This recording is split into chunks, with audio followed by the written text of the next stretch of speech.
തദ്ദേശ സ്വയംഭരണ തെരഞ്ഞെടുപ്പ് പടിവാതിൽക്കൽ എത്തിക്കഴിഞ്ഞു. അതിനുശേഷം നിയമസഭാ തെരഞ്ഞെടുപ്പ്. രണ്ട് തെരഞ്ഞെടുപ്പുകളിലും മികച്ച പ്രകടനം കാഴ്ചവെക്കാൻ കോൺഗ്രസ് ഒരുങ്ങുമ്പോൾ, അല്ലെങ്കിൽ UDF ഒരുങ്ങുമ്പോൾ, കോൺഗ്രസിനുള്ളിലെ പടലപ്പിണക്കങ്ങൾ ചർച്ചാ വിഷയമാകുന്നു. കെ സുധാകരനും സതീശനും ഏറ്റുമുട്ടിയത് ശ്രദ്ധേയം. മുഖ്യമന്ത്രി ഒരുക്കിയ ഓണസദ്യയിൽ പങ്കെടുത്തതിന് സതീശനെ മുൻ KPCC അധ്യക്ഷൻ സുധാകരൻ വിമർശിച്ചു. ആ വിമർശനത്തെ സതീശൻ ഉൾക്കൊള്ളാതെ തള്ളിക്കളഞ്ഞു. തനിക്ക് തോന്നുന്നത് താൻ ചെയ്യുമെന്ന് മാധ്യമങ്ങളോട് വെട്ടിത്തുറന്ന് പറഞ്ഞു സതീശൻ. മാത്രമല്ല, വെള്ളാപ്പള്ളി നടേശൻ സതീശനെതിരെ ശക്തമായ നീക്കം നടത്തുകയാണ്. ചുരുക്കത്തിൽ കോൺഗ്രസിൻ്റെ സ്ഥിതി അവതാളത്തിലാകുന്ന രീതിയിലാണ് കാര്യങ്ങളുടെ പോക്ക്. ഒറ്റക്കെട്ടായി നിൽക്കാൻ കോൺഗ്രസിന് കഴിയുന്നില്ല. തന്നെ KPCC അധ്യക്ഷ സ്ഥാനത്ത് നിന്ന് മാറ്റിയത് സതീശനാണെന്ന് സുധാകരന് അറിയാം. സതീശൻ ടീമിൻ്റെ ശക്തമായ ഇടപെടൽ കാരണമാണ് KPCC അധ്യക്ഷ സ്ഥാനത്ത് നിന്ന് മനസ്സില്ലാ മനസ്സോടെ സുധാകരന് പടിയിറങ്ങേണ്ടി വന്നത്. എന്തായാലും അതിനുള്ള പണി സുധാകരൻ ഇടയ്ക്കിടയ്ക്ക് സതീശന് കൊടുക്കുന്നുണ്ട്. സതീശൻ മറുപടിയും കൊടുത്ത് മുന്നോട്ട് പോകുന്നു. ഇങ്ങനെ തമ്മിൽ തല്ലി കോൺഗ്രസ് നേതാക്കൾ രസിക്കുമ്പോൾ UDFിലെ ഘടകകക്ഷികൾ UDF വിടാനുള്ള ഒരുക്കത്തിലാണ്. ഏറ്റവും പ്രധാനപ്പെട്ട ഘടകകക്ഷി മുസ്ലിം ലീഗാണ്.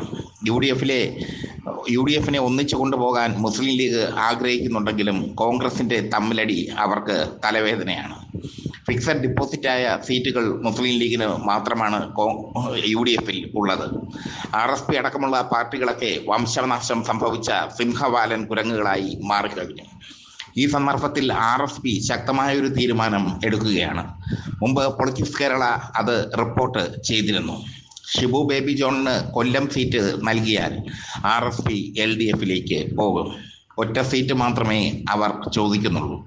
അങ്ങനെ പോയി കഴിഞ്ഞാൽ RSPയിൽ ഒരു പിളർപ്പ് അനിവാര്യമാകും എന്നതും ശ്രദ്ധേയം. കാരണം പ്രേമചന്ദ്രൻ LDFിലേക്ക് പോകാൻ ഒരിക്കലും തയ്യാറാകില്ല. പ്രേമചന്ദ്രനെ പിണറായി പണ്ട് പരനാറി എന്ന് വിളിച്ചത് പ്രേമചന്ദ്രൻ്റെ മനസ്സിൽ ഇപ്പോഴുമുണ്ട്. മാത്രമല്ല, അങ്ങനെ പോയാൽ RSP നെടുകെ പിളരുകയും പ്രേമചന്ദ്രനും ടീമും UDFിൽ നിലകൊള്ളുകയും ചെയ്യും. പക്ഷേ ഷിബു ബേബി ജോണിനെ സംബന്ധിച്ചിടത്തോളം അധികാരം അദ്ദേഹത്തിൻ്റെ ഒരു ആവശ്യമാണ്. അദ്ദേഹം കഴിഞ്ഞ തെരഞ്ഞെടുപ്പിൽ സുജിത് വിജയൻ പിള്ളയോട് പരാജയപ്പെട്ടു. ആ പരാജയത്തോടു കൂടി RSPക്ക് നിയമസഭയിൽ ഒരൊറ്റ MLA-മാരും ഇല്ലാത്ത സ്ഥിതിയായി മാറി. ഇത്തവണ UDFിൽ RSPക്ക് വലിയ പ്രാധാന്യം ലഭിക്കുന്നില്ല. ഇത് ബിസിനസ്സുകാരനായ ഷിബു ബേബി ജോൺ തിരിച്ചറിയുന്നു. മാത്രമല്ല, അധികാരമില്ലെങ്കിൽ, സംസ്ഥാനത്ത് ഒരു MLA പോലും ഇല്ലെങ്കിൽ RSPക്ക് നിലനിൽപ്പില്ല. ഈ സാഹചര്യത്തിലാണ് UDFിൽ ഇനി നിന്നിട്ട് കാര്യമില്ലെന്ന് ഘടകകക്ഷികൾക്ക് തോന്നി തുടങ്ങിയത്. പ്രത്യേകിച്ചും RSPക്ക് തമ്മിലടിക്കുന്ന UDFിൽ നിൽക്കുന്നത് മരണക്കളിയാണെന്ന സത്യം ഷിബു ബേബി ജോൺ തിരിച്ചറിഞ്ഞിരിക്കുന്നു. കൊല്ലം സീറ്റ് ഷിബു ബേബി ജോണിന് നൽകിയാൽ ഉറപ്പായും ഷിബു ബേബി ജോൺ തൻ്റെ കൂടെയുള്ള നേതാക്കളെയും കൊണ്ട്, പ്രവർത്തകരില്ലല്ലോ, നേതാക്കളെയും കൊണ്ട് LDFിലെത്തും എന്ന് ഏകദേശം ഉറപ്പായി. അതിനുള്ള അനൗദ്യോഗിക ചർച്ചകൾ നടന്നുകൊണ്ടിരിക്കുകയാണ്. LDFിനെ സംബന്ധിച്ചിടത്തോളം RSPയെ സ്വീകരിക്കുന്നതിൽ അവർക്ക് ഒരു ബുദ്ധിമുട്ടുമില്ല. പക്ഷേ പ്രേമചന്ദ്രൻ ഒഴിവാകും എന്നുള്ളത് ഉറപ്പാണ്.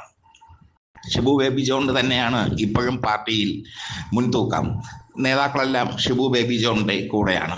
പ്രേമചന്ദ്രൻ ഒറ്റയാൻ MP ആയി അങ്ങനെ ഡൽഹിയിൽ നിൽക്കുന്നത് മാത്രമാണ് RSPക്ക് മേനി പറയാനുള്ള ഒരേ ഒരു കാര്യം. ഷിബു ബേബി ജോണിനാകട്ടെ അധികാരം അനിവാര്യമാണ്. അധികാരത്തിന് വേണ്ടി അദ്ദേഹം LDFിലേക്ക് പോകും എന്നുള്ള സൂചനകൾ ശക്തമായി കഴിഞ്ഞു.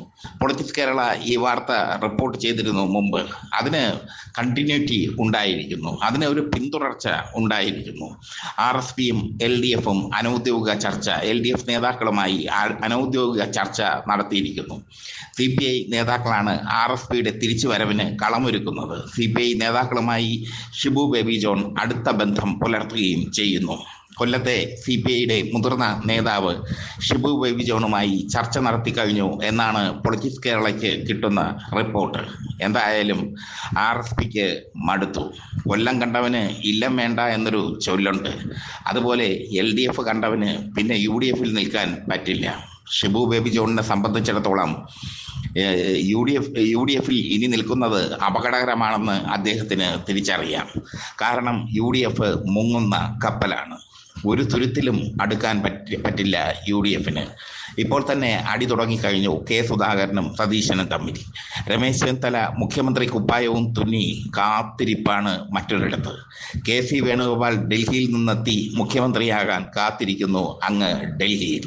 എന്തായാലും കോൺഗ്രസിന് ഒരു മുഖ്യമന്ത്രി സ്ഥാനാർത്ഥിയെ മുൻനിർത്തി മുന്നോട്ട് പോകാൻ പറ്റാത്ത അവസ്ഥ. തൊഴുത്തിൽ കുത്ത് അതിര് കവിഞ്ഞിരിക്കുന്നു എന്ന് തന്നെ പറയാം. അതിര് കവിഞ്ഞിരിക്കുന്നു തൊഴുത്തിൽ കുത്ത്. എന്തായാലും കോൺഗ്രസിനെ സംബന്ധിച്ചിടത്തോളം വലിയൊരു നഷ്ടമാണ്, UDF സംബന്ധിച്ചിടത്തോളം വലിയൊരു നഷ്ടമാണ് വരാൻ പോകുന്നത്. കാരണം ഇങ്ങനെയാണ് അവർ തെരഞ്ഞെടുപ്പിനെ നേരിടുന്നതെങ്കിൽ ഉറപ്പായും LDF അധികാരത്തിൽ വരുമെന്നുള്ളത് ഉറപ്പാണ്. കാരണം പിണറായി വിജയൻ തന്ത്രങ്ങൾ മെനയുകയാണ്. ശക്തമായ തന്ത്രങ്ങളുമായാണ് അദ്ദേഹം മുന്നോട്ട് പോകുന്നത്. ക്ഷേമ പെൻഷൻ കൃത്യമായി കൊടുക്കുന്നു, ഓണക്കിറ്റ് കൊടുക്കുന്നു. അങ്ങനെയുള്ള വ്യക്തമായ തന്ത്രത്തിൻ്റെ അടിസ്ഥാനത്തിലാണ് പിണറായി വിജയൻ തൻ്റെ സർക്കാരിനെ മുന്നോട്ട് കൊണ്ടുപോകുന്നത്. അദ്ദേഹത്തിന് വ്യക്തമായ ഒരു ലക്ഷ്യവും ഉണ്ട്, ലക്ഷ്യബോധമുണ്ട്. കോൺഗ്രസ് നേതാക്കൾക്ക് ഇല്ലാത്തത് ലക്ഷ്യബോധമാണ്. കൂടെ നിൽക്കുന്ന ഘടകകക്ഷികളെ ചേർത്ത് നിർത്താൻ പോലും കോൺഗ്രസിന് കഴിയുന്നില്ല. RSP ഒക്കെ അങ്ങ് വളരെ നിരാശരായി നിൽക്കുകയാണ് RSP നേതാക്കൾ. കാരണം അവർ കാണുന്നത് അവരുടെ UDF പ്രധാന കക്ഷിയായ കോൺഗ്രസിലെ തമ്മിൽ തല്ലാണ്. എങ്ങനെ ഒരു ഘടകകക്ഷിക്ക് സുരക്ഷിതമായി നിൽക്കാൻ അവിടെ സാധിക്കും? ഷിബു ബേബി ജോൺ കോൺഗ്രസിനോട് കൊല്ലം സീറ്റ് ആവശ്യപ്പെട്ടിരുന്നു. പക്ഷേ അത് കോൺഗ്രസ് ഷിബു ബേബി ജോണിന് കൊടുക്കില്ല എന്നുള്ളത് ഉറപ്പാണ്. അവിടെ കോൺഗ്രസ് തന്നെ മത്സരിക്കും. RSP പോയാലും കുഴപ്പമില്ല എന്നൊരു നിലപാടാണ് സതീശൻ സ്വീകരിച്ചിരിക്കുന്നത്. സതീശൻ്റെ നിലപാടുകൾ പലതും വളരെ തെറ്റായ രീതിയിലുള്ള നിലപാടാണ്. PV അൻവർ കോൺഗ്രസിൽ എത്തേണ്ടതായിരുന്നു. മുസ്ലിം ലീഗുമായി അതേക്കുറിച്ചുള്ള ചർച്ചകളൊക്കെ PV അൻവർ നടത്തിയിരുന്നു. പക്ഷേ സതീശൻ എടുത്ത നിലപാടാണ് PV അൻവറിനെ ഒറ്റയ്ക്ക് നിൽക്കാൻ പ്രേരിപ്പിച്ചത്. അല്ലെങ്കിൽ PV അൻവറിനെ കോൺഗ്രസിലോ മുസ്ലിം ലീഗിലോ ഉൾക്കൊള്ളിച്ചുകൊണ്ട് മുന്നോട്ട് കൊണ്ടുപോകാൻ UDF കഴിയുമായിരുന്നു. സതീശന്റെ ആ നിലപാടാണ് PV അൻവറിനെ കോൺഗ്രസിൽ നിന്നും പുറത്തു പോകാൻ പ്രേരിപ്പിച്ചത്. PV അൻവർ ഇപ്പോൾ ഗതികിട്ട പ്രേതമായി മാറുകയും ചെയ്തു. പക്ഷേ RSP പോകുന്നത് അങ്ങനെയല്ല. ഷിബു ബേബി ജോണിന് കൊല്ലം സീറ്റ് LDF നൽകിയാൽ അദ്ദേഹം ഉറപ്പായും അവിടെ നിന്ന് വിജയിക്കും എന്നുള്ളത് ഉറപ്പാണ്. കാരണം ഷിബു ബേബി ജോണിനെ വിജയിപ്പിക്കേണ്ടത് LDF കടമയായി മാറും. അതുകൊണ്ട് തന്നെ ഒത്തൊരുമിച്ച് LDF പ്രവർത്തിക്കുകയും ചെയ്യും ഷിബു ബേബി ജോണിന് വേണ്ടി. UDF ഐക്യ സമ്മേളനങ്ങളൊന്നും ഇപ്പോൾ നടന്നു കാണുന്നില്ല. മറിച്ച് തമ്മിലടിയുടെ വാർത്തകളാണ് ഓരോ ദിവസവും പുറത്തു വരുന്നത്. VD സതീശനും KC സുധാകരനും തമ്മിൽ തൊഴുത്തിൽ കുത്ത് നടത്തുന്നു.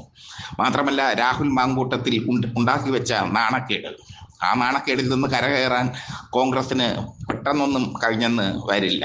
എന്തായാലും രാഹുൽ മാങ്കൂട്ടത്തിനെതിരെ നടപടിയെടുത്തു എന്ന് സതീശൻ പറയുന്നുണ്ട്.